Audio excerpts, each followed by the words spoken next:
joining us today. Can you begin by telling us your name and your child's name and age? Hi, I'm Melibeth Bison from Philippines, Cebu. My son's name is Ashan Bryce Dizan, and he's going 12 this year. What were some of the first warning signs you remember identifying? Mostly around the age of 3 months, he couldn't roll over, and then sometimes at the age of 5 months, he couldn't hold his head firmly, and then he makes like strong movements, like strong and cross-eyed. So we kind of noticed that one, and somebody told us to go to a neuro. Maybe he's having seizures. What was the moment when you realized something could be wrong and you had to take action? Those things are repetitive. Like he kind of do it a daily basis, like the strong and then the cross-eyed thing. And then we're kind of worried because he can't really hold his head, and we keep on tossing him every hour when he sleeps because he can't really toss. So when we went to the doctor, she mentioned that he has epilepsy. So we were really worried. So he was diagnosed with that, and then so we had no choice but to take the medication that was provided by the doctor. How long was he taking the medication for? We started 5 months, and then we kind of do doctor shopping as well in the Philippines because we weren't really we were so afraid. So 3 pediatricians and then different kinds of pedias as well. And then they say the same thing, so epilepsy. So we started at the 5 months, and then every month till the 11th month, we were in the hospital for 2 weeks every month because he was diagnosed with epilepsy and then pneumonia and flu. So it was hard for him. And then one family told us that you really need to go to the Hong Kong because I don't think he's really epileptic, because taking those 5 medicines is literally like sleeping all day, eating 3 hours every meal. How frustrating was it while you went through the process of different medication and diagnoses with little answers? It was really hard because he sleeps all day, and of course he wanted to eat. He was really fat. I mean, he loves to eat, literally he loves to eat, and he drinks milk a lot.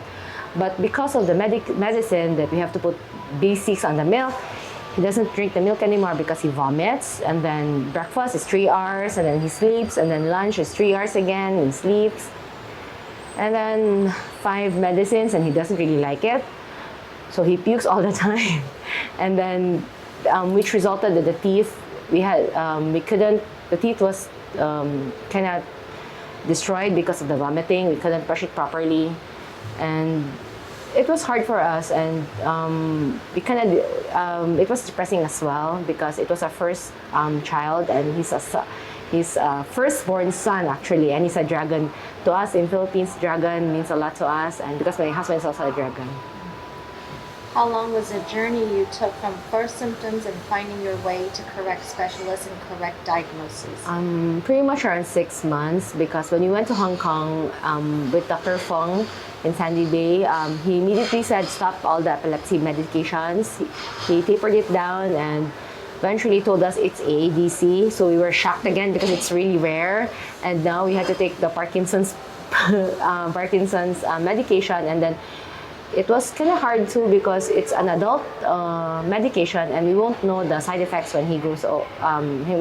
So we're still hoping for another, which he mentioned, like the gene therapy. Like it's still on clinical trial, but we're still hoping that time during the 11th month, it will be there for him. How did you feel once you received a correct diagnosis, not knowing that treatment option would be even available? We were kind of relieved actually when we know that it's not epilepsy, because we know epilepsy is like life-threatening. But when I actually reviewed the ADC as well, they have like until 7 years old for life expectancy. And I was also like searching also for the gene therapy thing, and I keep suggesting my husband that once we have the gene therapy, we found it in a certain country, we really have to do it, even though like it's still not approved yet, FDA approved. But I kind of join with other groups, and every year there's really a child that died due to ADC. So whether or not we got that gene therapy thing. I really would like to have that one. It was a life-saving thing to us. And how did you hear about gene therapy? Through our doctor in Hong Kong, he told us about that one. So I started reading through those articles, and then I also saw Dr. Paul Ho's interviews on Facebook, and I also joined the Lisa Flynn's International AADC Forum in Facebook. It was really helpful because it was also an exchange of ideas with other parents all over the globe, which is really good because it was supporting as well. And at least I wasn't alone in the world. We weren't alone in the world. Although in the Philippines, we were the only one diagnosed, I can say. But it was also helpful to us. And when on the third year in Hong Kong, the doctor told us that he met Dr. Paul, and Ashton is actually allowed to join the clinical test. We were so happy. I told my husband, we really have to go. But it was also a gamble because it was hard for us in Taiwan because the language barrier, and of course the fatality was there. So, but I said we have to go, and it was also a risk because the doctor in Hong Kong said you have to know that there's also a risk on that one. I go, no problem, doctor, we'll be there. Can you describe your clinical trial experience? It was a 12-hour surgery. Actually, we were very, very scared.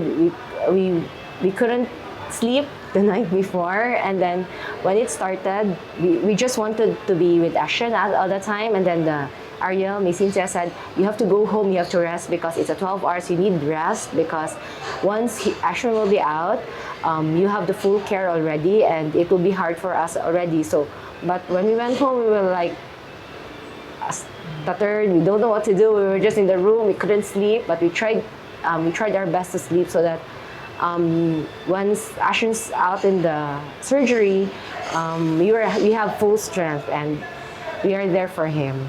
It ended around almost 7:30, like almost 12 hours really, and then he was sleeping and he was smiling.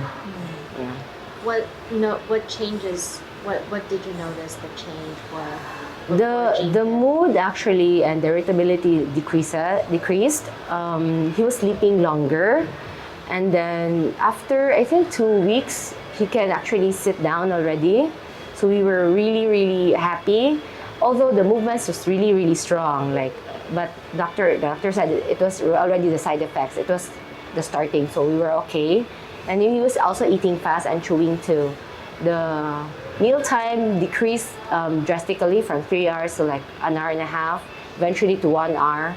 So we were really, really happy. Even the people in the house that we stayed in, Ronald McDonald's, they say, wow, you're eating so fast already. So they usually see us 5 a.m. for breakfast and ends at 8 a.m. So right now we can finish like 7 or 6:30. So they were really happy with it. And what is he able to do now? After like, I think 7 to 8 years of surgery, he can now walk. He can also run. But of course, we kind of hold him because he runs really fast. And he started to speak some words like dada or yaya. Just this week, he was able to say sisa and then va va va, the V words. And then he can actually do some commands like go get your bib, go get your toy, pack away your things, take off your clothes. He can do that as well.